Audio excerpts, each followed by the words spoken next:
여호수아 강의 9번째 시간입니다. 우리 지난주에 이스라엘 백성들이 어떻게 여리고성을 정복할 수 있었는지에 대해서 말씀을 살펴보았습니다. 한 주일 동안 여러분들이 여리고 잘 정복하셨습니까? 사실 이스라엘의 그 가나안 정복 전쟁은 이 칼과 화살이 난무하며 먼저 죽여야 살 수 있는 일반적인 그런 고대 전쟁 이야기가 아닙니다. 그 시대의 전쟁과 가나안 정복 전쟁과 차이점이 있어요. 고대 전쟁은 싸움에서 이기면 모든 포로들을 가지죠. 사람도 가지고 또 전리품들을 다 승리한 나라가 독차지하게 됩니다. 그리고 그것이 군인들이 전쟁에 자원해서 참여하는 그런 동기부여가 되거든요. 전쟁에서 이기면 이거 내만큼 이 정도 내가 갖는구나. 그래서 군인들이 참여하는 거예요. 하지만 가나안 정복 전쟁의 목적은 뭘까요? 이거는 The War of Destruction, 그러니까 진멸하는 전쟁입니다. 곧 전리품들을 백성들이 가지지 못한다는 뜻이에요.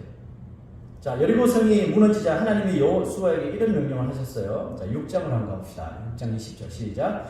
백성이 각기 앞으로 나아가 그 성에 들어가서 그 성을 점령하고 그 성 안에 있는 모든 것을 온전히 바치되 남녀노소와 소와 양과 나귀를 칼날로 멸하니라. 살려두는 게 없어요. 하나님의 이 명령은 즉흥적인 것이 아니었습니다.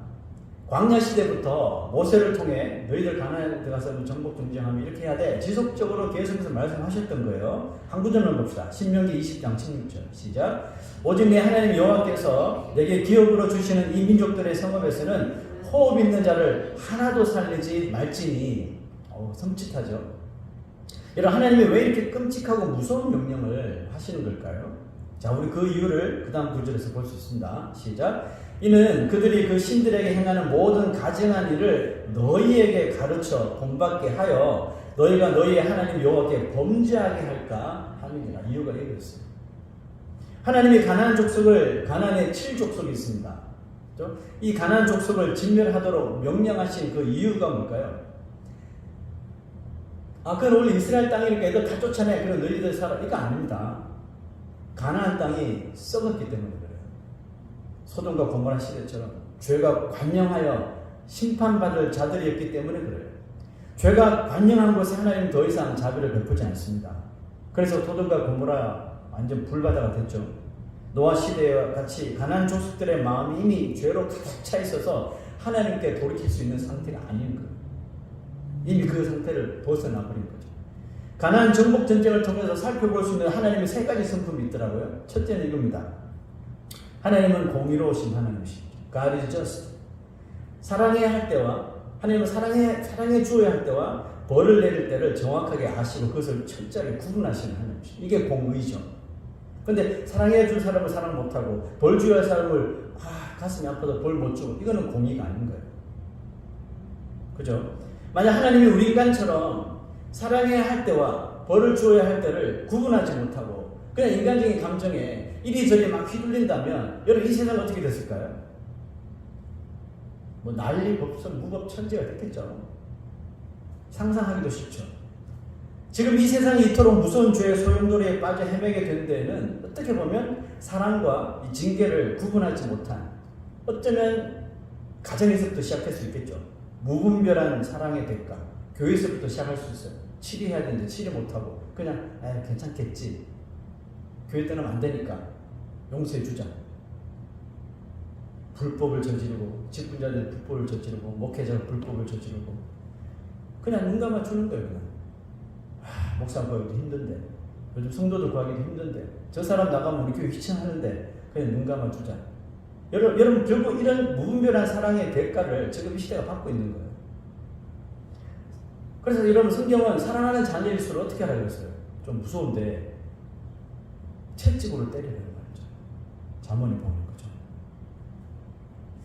그 사랑과 징계의 선을 지키면서 교육해야지 그 자녀의 미래가 밝다는 뜻이잖아요. 맹목적인 사랑은 오히려 자녀를 망치는 결과만 초래하게 될 것임을 성경은 아주 엄중히 경고를 하고 있습니다. 자, 우리는 다 새겨들어야 됩니다. 그 말씀 다 자녀가 있으니까요. 자, 두 번째는 이겁니다. 하나님은 오래 참으시는 하나님이십니다. God is patient. 죄 많은 인생들이 회개하고 돌아오실 때까지 오랫동안 참고 인내하십니다. 그런데 영원히 참으시는 건 아니죠. 그죠? 사랑과 자비를 보여주시고 은혜를 내리시면서 죄인들의 마음이 하나님께 돌아오기를 기다리시는 거예요. 탕자 아버지처럼. 그러면서 하나님의 사랑을 망각하고 하나님을 찾지도 않고 알려고도 하지 않는 세대에게 남은 것은 뭘까요? 결국 진노와 저주밖에 없다는 것입니다. 여러분 지금은 무슨 시대죠? 지금은 은혜 시대라고 말하잖아요. 무슨 뜻입니까? 우리를 향하신 하나님의 사랑이 우리를 향해 계속해서 흐르고 있다는 의미입니다. 아직 그 은혜가 마르지 않았다는 뜻이죠. 그러므로 이 은혜의 시대에 한 영혼에게라도 더 하나님의 사랑을 전하고 보여주고 알려야 하는 것이 여러분 우리의 사명인 거죠. 그죠? 여러분 아직 하나님의 사랑이 우리 가운데 흐르고 있습니다. 빨리 하나님을 믿으시라고. 이 은혜의 때가 지나면 어떻게 돼요? 이 세상은 진노의 날로 바뀌게 될 것입니다. 그죠? 진노의 날로 바뀌게 될 것이며 그날은 이 세상의 마지막 때가 될 거예요. 그때는 하나님의 자비, 은혜, 용서하는 건 없습니다. 자, 세 번째로 볼 것은 God hates sin the most. 하나님은 죄를 가장 싫어하십니다. 당연하죠. 죄가 없으신 분이시니까. 그런데 이 죄를 싫어하시는데 죄를 짓도록 만드는 것은 더 싫어하시는 하나님. 그래서 하나님은 죄를 생성해낼 수 있는 것들을 미리 차단하도록, 미리 방지하도록 우리에게 거듭거듭 경고를 하시고 주의를 주시는 거거든요. 왜? 우리가 자꾸 죄 지으면 하나님과 가까이 할 수 없으니까. 사랑하는 자녀들이 나와 같이 있어야 되는데 죄 때문에 자꾸 멀리 가니까 그거 방지시키려고 계속해서 거듭 경고를 주시는 거예요. 그게 뭐예요? 그게 계명이잖아요. 그게 하나님의 말씀이란 말이죠. 성경만 우리가 잘 알고 있어도 지금 아마 우리가 피할 수 있는 죄가 너무 많을걸요. 여리고 성의 완전한 승리를 경험한 이스라엘이 그보다 훨씬 작은 이 아이 성 전쟁에서 대패를 했단 말이에요. 실패했던 그 원인이 무엇이었습니까? 사람들은 원인을 여기에 찾아요. 여리고 성에는 전심으로 했는데 아이성은 작으니까 마음이 교만했기 때문이 아닌가. 물론 그것도 있어요. 그런 지분이 조금 있긴 해요. 그런데 그게 진짜 원인 아니에요. 이것보다 더 큰 원인은 이미 알고 있었던 하나님의 명령에 대해 불순종했기 때문이에요. 그게 진짜 원인이라는 거죠. 제 말이 아닙니다. 사실 아간이 저지른 범죄에 대하여 하나님은 이미 미리 경고를 하셨어요. 자, 6장으로 다시 가봅시다. 시작. 너희는 온전히 바치고 그 바친 것 중에서 어떤 것이든지 취하여 너희가 이스라엘 진영으로 바치게 되는 것이 되게 하여 고통을 당하게 되지 아니하도록 오직 너희는 그 바친 물건에 손대지 말라. 아이성 전투 전에 이미 말했어요. 하나님이. 아간이 그럴 줄 아셨겠죠. 그죠? 하나님의 경고에도 불구하고 아간은 순식간에 생겨난 그 탐욕 때문에 눈이 어두워졌고 아간의 불순종이 낳은 결과는 처참한 아주 자존심 상하는 패배였죠. 여리고 성에서는 그 엄청난 전쟁에서 한 명도 안 죽었거든요. 그런데 아이성에서 36명이나 죽었어요. 불과 몇 명 안 되는 그 작은 성에게 패되니까 자존심이 엄청 상한 거죠. 하나님은 패배의 원인을 알지 못하던 여호수아가, 그렇죠? 여호수아는 아직 모르잖아요. 아직 말씀 안 드렸으니까. 여호수아가 흥분합니다. 그죠? 막 옷을 찢고 막 하나님 앞에 엎드려 장로들과 함께 막 억울함을 호소하죠. 왜 졌냐고 하나님. 왜 이게 뭐냐고 도대체. 왜 우리를 망신 주시냐고 막 말했어요. 그때 이렇게 하나님께서 말씀하셨어요. 시작. 일어나라. 어찌하여 이렇게 엎드렸느냐. 이스라엘이 범죄하여 내가 그들에게 명령한 나의 언약을 어겼으며 또한 그들이 온전히 바친 물건을 가져가고 도둑질하며 속이고 그것을 그들의 물건들 가운데 두었느니라. 여호수아가 깜짝 놀랐죠. 왜? 그런 일이 있었어요. 여호수아가 놀란 가슴을 달래기도 전에 하나님은 그 언약을 어긴 대가가 무엇인지 곧바로 이렇게 설명해 주셨어요. 시작. 그러므로 이스라엘 자손들이 그들의 원수 앞에 능히 맞서지 못하고 그 앞에서 돌아섰나니. 하나님은 여호수아에게 정확하게 이스라엘이 실패한 원인을 이렇게 알려주셨어요. 이스라엘의 승리는 결단코 그들의 숫자나 어떤 전쟁 능력이나 전쟁 이런 계획, 전략에 달려있는 것이 아니라 뭐였어요? 하나님의 언약에 대한 절대적인 순종이 있다는 겁니다. 그들이 하나님과 맺은 언약에 순종하기만 한다면 금방 경험했던 것처럼 여리고성에서 경험한 것처럼 그 어마어마한 여리고성도 그들의 소리 지름으로 함성만으로도 무너질 수 있지만 그들이 언약에 불순종할 때는 이 조그마한 아이성조차도 그들이 능히 이길 수 없다는 것을 깨닫도록 하시는 거죠. 아주 극도로 대비시켜 주시는 거죠. 여리고와 아이성. 하나님이 이스라엘에게 왜 이와 같은 법칙을 적용하시는 걸까요? 이스라엘이 하나님의 언약 백성이기 때문에 그렇습니다.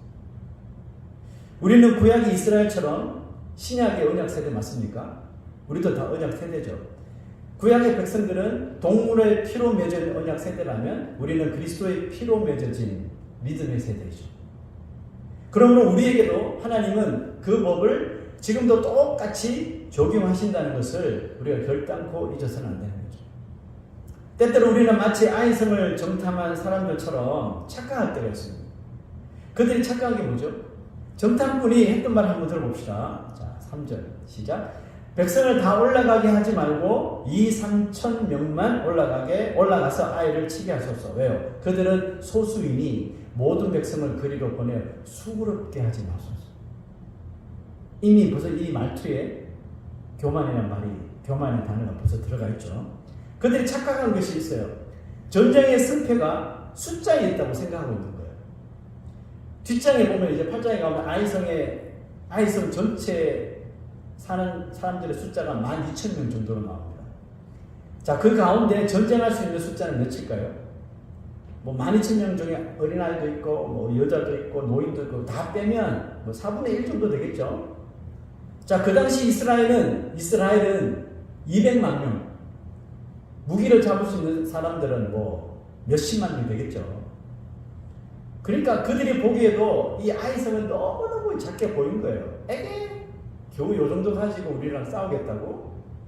그러니 그냥 2,000명, 3,000명 정도만 올라가도 우리가 충분히 그들을 무찌르보다 남는다고 이렇게 본 거예요. 지금 이들이 착각하는 것은 자기들의 능력으로도 아이성을 무찌르기는 충분하다고 하는 생각이죠. 근데 인간적인 눈으로 보면, 인간적인 계산으로 보면, 우리가 숫자가 많고, 또 지금 기세도 좋고, 저들은 떨고 있고, 우리가 가면 무조건 이기는데, 이 인간적인 계산이고, 전쟁 이 전략인데,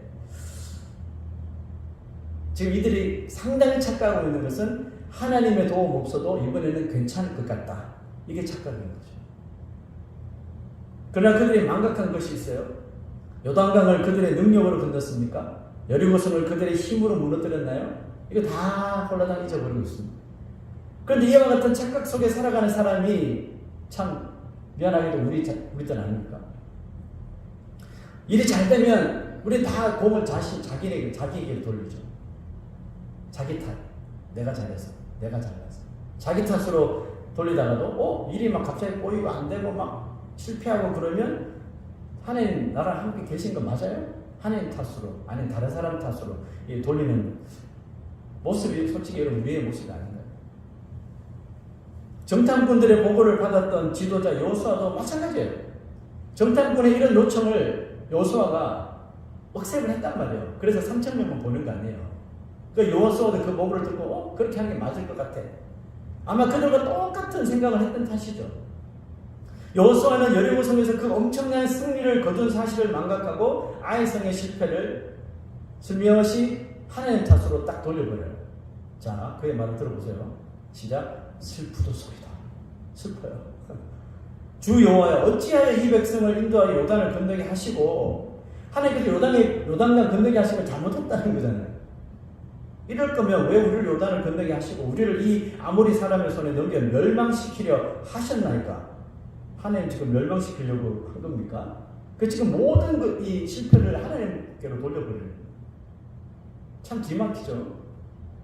여리고성의 그 엄청난 은혜를 금방 아이성에서 잊어버리는 것, 이게 인간인 거죠.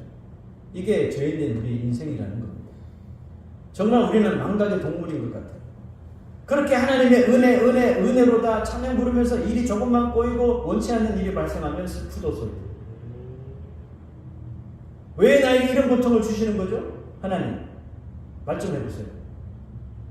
은혜 베푸시던 하나님의 능력이 다 어디로 갔습니까? 나를 더 이상 사랑하시지 않으시는 건가요? 이런다니까요, 우리가. 물론 뭐 이렇게까지 말 안 할지는 모르지만 우리 그런 생각을 가진단 말이에요. 하나님이 우리에게 승리를 주실 때나 혹은 실패를 주실 때나 거기에는 합당한 하나님의 고유의 이유가 있다는 말이죠. 믿습니까?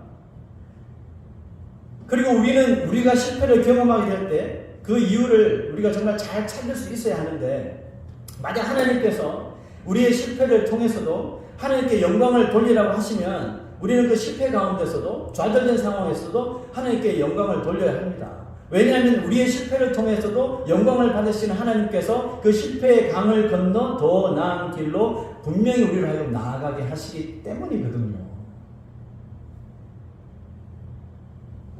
웨스트민스터 소유리 문답 공부를 저번 주부터 시작했죠. 여러분 1번 질문 기억나세요? 사람의 제일 되는 목적. 뭐라고 그랬죠? 영원토록 하나님만을 영화롭게 하고 하나님만을 즐거워하는 것. 이거였죠. 바울은 그럼 어떻게 그렇게 할 수 있죠? 바울이 방법을 제시했습니다. 그거 무엇입니까? 너희가 먹든지 마시든지 무엇을 하든지 하나님의 영광을 위하여 하라. 이게 방법이었죠. 자, 그 의미가 뭘까요? 먹든지 마시든지 무엇을 하든지, 그 말은 우리가 어떤 상황에 어떤 환경에서도 하나님만을 묵상하고 하나님만을 인지해야 한다는 뜻이잖아요. 잘 될 때 하나님 인지하셔요. 잘 안 될 때 하나님 인지하시라고요. 우리를 향하신 하나님의 사랑은 내가 성공할 때나 내가 실패할 때나 좋은 환경이나 나쁜 환경이나 다 동일하다는 사실을 인지하게 될 때, 여러분 그 사람은 그 원인까지도, 일이 지금 잘못되고 있는 원인까지도 믿음 안에서 찾기 때문에 적어도 입술로 하나님께 범죄하지 않게 되는 겁니다. 하나님을 영화롭게 하고 즐거워하기 위해서 우리에게 필요한 것은 그래서 뭡니까? 하나님을 향한 절대적인 믿음. 절대적인 거예요. 절대적이라는 것은 상황에 전혀 또 환경에 전혀 적용을 받지 않습니다. 그게 절대적인 믿음이에요. 그렇잖아요, 그죠? 자, 이사야 60장 22절에 이런 말씀이 있습니다. 시작. 그 작은 자가 천을 이루겠고 그 약한 자가 강국을 이룰 것이라. 때가 되면 나 여호와가 속히 이루리라. 여러분 이거 믿습니까? 이게 절대적인 신뢰, 절대적인 믿음입니다. 때가 되면, 그때는 우리가 알지 못합니다. 하나님께 이루시겠다고 하셨으니까, 나의 이 약한 자, 이 작은 자를 통해서 하나님께서 하나님의 뜻을 이루신다고 하셨으니까 믿는 거예요. 그냥 환경이 어떻게 오고 뭐 형편이 이렇게 바뀌어도 그냥 믿는 거예요. 그게 하나님을 향한 절대적인 믿음입니다. 뭐 이렇쿵저렇쿵 말할 필요가 없어요. 그냥 절대적인 그 믿음은 그냥 믿는 거예요. 하나님이 오르신 하나님이야. 하나님은 좋으신 하나님이야. 언제라도 all the time God is good. all the time God is good. 이것만 믿으면 돼요. 저는 그게 제 신앙의 진짜 모토입니다. 모토. God is good. 하나님 좋으신 하나님이신데 나한테 내 상황이 지금 이렇게 저렇게 해도 결국 나한테 좋은 걸 주실걸? 난 그걸 믿거든. 그러면 아무래도 입술로 범죄 안 하게 되겠죠. 덜 하게 되겠죠. 하나님은 공교롭게도 여호수아에게 언약을 어긴 범인이 아간이라고 곧바로 알려주시지 않았어요. 여러분 생각해 보신 적 있어요? 그래서 저 성경을 말씀 준비하다가 왜 바로 안 말씀해 주셨지? 이런 생각이 들었어요. 그렇잖아요. 얘가 잘못해서 그럼 얘만 어떻게 하면 될 텐데 하나님 그렇게 안 하셨단 말이에요. 왜 아간이라고 곧바로 말씀해 주시지 않았을까요? 그 대신 어떻게 했어요? 이제 막 절차가 있죠. 제비뽑기 하는 거죠. 지파별로 제비를 뽑고 그 중에 또 족속별로 뽑고 가족별로 뽑고 또 남자 뽑고 이 제비 뽑기를 해서 가려내도록 하셨어요. 저는 거기에는 하나님 두 가지 이유가 있다고 믿습니다. 첫째는 하나님의 뜻을 의심 없이 온전히 믿도록 하시는 거죠. 이스라엘 백성들에게 제비 뽑기는 온전한 순종이거든요. 뽑히는 사람은 하나님 뜻이야. 죽든지 하든지 하나님 이거거든요. 그러니까 온전한 믿음. 둘째는 뭘까요? 아간 한 사람의 범죄를 이스라엘 전체의 연대 책임으로 돌리시도록 하시기 위함입니다. 한 사람의 순종이 이스라엘의 순종이며 한 사람의 불순종 또한 이스라엘 전체의 불순종이 된다는 것을 깨닫도록 하셨어요. 이게 공동체 의식이죠. 사람들은 이것에 대해 불만을 가질 수 있습니다. 아니 아담이 죄 지었는데 왜 우리가 벌 받아요? 이런 말 많이 들었어요. 왜 하나님은 한 사람의 잘못을 모두 함께 짊어지도록 하신 걸까요? 자, 오늘 12절 말씀 봅시다. 시작. 이는 그들도 온전히 바친 것이 됩니다. 그 온전히 바친 물건을 너희 중에서 멸하지 아니하면 내가 다시는 너희와 함께 있지 아니하리라. 아간은 하나님께 온전히 바쳐진 것을 훔친 사람이죠. 그죠? 그리고 그것은 하나님께 진노의 대상이며 저주의 대상이 되었습니다. 뿐만 아니라 하나님과 이스라엘을 쫙 갈라놓아버린 충격적인 사건이 되어버렸어요. 그죠? 하나님은 이 범죄가 아간 한 사람에게만 국한된 일이 아니라 모든 백성들도 똑같은 죄를 범할 수 있다는 경각심과 책임감을 갖도록 하시기 위해서 이렇게 순서대로 지파, 족속, 그죠? 남자. 그리고 그 경각심과 책임감보다 더 중요한 것은 진노의 대상이자 저주의 대상이 된 것을 반드시 어떻게 해야 돼요? 진멸해야 돼요. 너희 중에서 멸하지 아니하면 내가 다시는 너희와 함께 있지 아니하리라. 반드시 찾아내 진멸하는 거예요. 진멸은 total destroy 하는 거예요. 거기 인정사정 없어요. 이모션은 없어요. 무조건 순종해요. 자, 25절 봅시다. 시작. 여호수아가 이르되 이제 아간이 나타났죠, 그죠? 네가 어찌하여 우리를 괴롭게 하였느냐? 여호와께서 오늘 너를 괴롭게 하시리라 하니 온 이스라엘이 그를 돌로 치고 물건들도 돌로 치고 불사르고. 아간이 받은 형벌은 온 이스라엘 백성들에게 하나님과 우리 사이를 갈라놓은 것은 죄밖에 없다는 것을 강력하게 일깨워주는 계기가 된 거예요. 우리가 내가 죄를 지면 우리 이스라엘이 하나님과 갈라지는구나. 이거를 정말 명백하게, 아주 명확하게, 강력하게 일깨워준 거예요. 일깨워준 거예요. 그럼 아간의 죽음이 우리에게 주는 교훈이 뭘까요? 우리는 때로 입술로 회개만 할 뿐, 아간도 솔직히 다 자백했죠. 내가 뭘 훔쳤고, 외투를 훔쳤고, 금을 훔쳤고, 어디 숨겨두고, 다 낱낱이 다 토로했단 말이에요. 그 인간적인 같으면, 우리 변호사는 이 정도면 좀, 형량이 좀 줄어듭니까? 근데 하나님 앞에서 이게 안 돼요. 아간도 다 솔직히 다 털어놨어요. 근데 하나님께서는 진멸하도록 명령하십니다. 여러분, 우리는 때로 입술로 회개할 뿐 우리의 잘못된 행동에 대해서는 어떤 조치를 취하지 않고 그냥 슬그머니 지나가는 경우가 있습니다. 그죠? 그것은 겉모습만 있는 외식적인 회개입니다.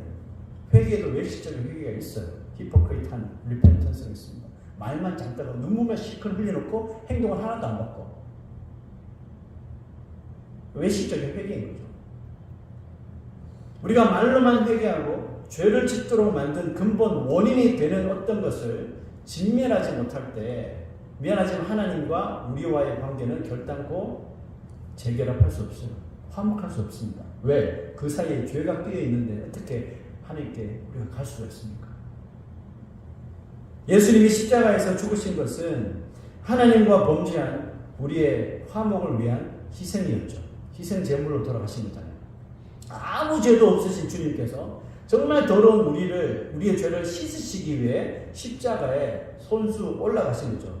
달려주신 거예요. 왜? 하나님이 뜻이 그러하니 올라간 거예요. 이삭처럼 아버지의 뜻이 그러하니 나를 포박하십시오. 나를 죽이십시오. 예수님도 이삭처럼 그렇게 올라간 거예요. 하나님 뜻에 따라. 하나님은 그렇게 자신의 손수 독생자에게 우리의 죄를 덮어 씌우셔서 십자가에서 진멸되도록 하신 거예요. 어떤 사람들이 십자가에서 예수님이 대충 죽었다고 생각해요. 학자들이. 아직 숨이 살아있는데 제자들이 십체를 가져가서 죽은 척 했다. 쌩 거짓말이죠. 호들리 진멸하도록 하셨어요. 예수님께서는 십자가에서 완전히 우리의 죄를 덮으시고 완전히 진멸되신 거예요. 여러분 이 세상에 이것보다 더 큰 아버지의 사랑이 있습니까? 여러분 이 세상에 이것보다 더 큰 은혜가 여러분 있습니까? 있으면 한번 말씀해 보십시오. 아마 찾지 못할 겁니다. 이처럼 우리를 향하신 하나님의 사랑을 온 마음과 뜻을 다해 알고 믿으며 경험한 사람은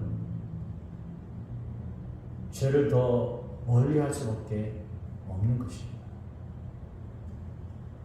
여러분 하나님과 화목하길 원하시죠? 그죠? 여러분 하나님과 더 친밀해지길 원하시고 더 가까워지길 원하시잖아요. 그래서 여러분 이 자리에 나와서 찬양하고 막 주의 이름 부르고 그러지 않습니까? 아직까지 자신의 삶에 정말 잔해처럼 남아있는 진노와 저주의 찌꺼기들이 만약 있다면 여러분 그것을 발견해서 완전히 진멸하십시오. 그쪽으로는 눈도 안 돌리겠다. 나를 죄짓게 만든 어떤 뭐가 있다면 그거 다 그냥 보내버려야 돼요. 내 눈앞에서 다 치워버려야 돼요. 그렇지 않으면 그것들이 여전히 살아 우리의 삶을 괴롭게 할 것입니다. 그것이 여호수아가 자신의 잘못을 알고 있는 아간을 죽일 수밖에 없었던 이유였습니다. 어찌하여 우리를 이렇게 괴롭게 하느냐. 만약에 아간이 불쌍해서 아간을 놔두잖아요. 아간은 처차하더라도 아간을 바라본 유사한 범죄들이 계속해서 일어나겠죠. 그럼 이스라엘은 뭐 불을 보듯 뻔한 거 아닙니까? 하나님께서 애시당초 저 이스라엘들을 지금 질서를 잡고 있는 것이죠. 말씀을 마칩니다. 여러분 십자가 사랑을 얼마나 정말 기억하며 또 날마다 그 사랑 안에서 여러분 살아가고 있습니까? 오늘 우리가 이 찬양을 부르면서 내 삶 속에 하나님께서는 어떤 은혜를 나에게 베풀어 주시는지를 우리가 혹시 망각하며 살고 있지는 않았는지 우리 삶을 다시 한 번 더 정말 리뷰해 보면서 내 삶 속에 여전히 남아있는 진노의 저주의 잔재들이 있다면 그것마저도 우리가 다 직면하고 하나님과 더 가까이 화목할 수 있는 저와 여러분 되시기를 축원합니다.